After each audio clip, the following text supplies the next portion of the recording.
J'avais communiqué mes ressentis à la propriétaire, la femme. Son mari était beaucoup plus sceptique, ouvert mais un peu plus sceptique à ce que je disais. Je sais pas si ils ont eu d'autres locataires qui leur ont fait part de ces phénomènes, de ces sensations. Évidemment, je ne vois pas les appeler pour leur dire que la situation est compliquée et qu'il leur faut un nettoyage. En revanche, j'espère qu'un jour ils se diront que c'est peut-être une bonne chose à faire, peut-être à force d'avoir des retours négatifs finalement sur la façon dont le séjour se porte. Concrètement, au niveau du jardin, c'est très paisible, c'est très agréable, mais dès qu'on rentre dans la maison, c'est hyper pesant. On se sent observé, on se sent pas vraiment en sécurité, c'était très étrange.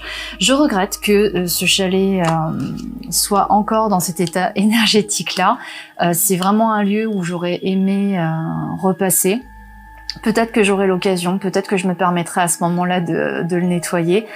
Quoi qu'il en soit, c'est regrettable parce que c'est vraiment un très joli chalet dans lequel les propriétaires ont mis vraiment beaucoup de cœur. Les propriétaires sont des gens vraiment adorables. Le cadre est sublime. Mais finalement, pour moi, ce qui devait être un lieu de ressourcement a été un lieu de cauchemar et de malaise. Finalement, j'étais bien que lorsque j'étais en train de crapahuter dans les montagnes.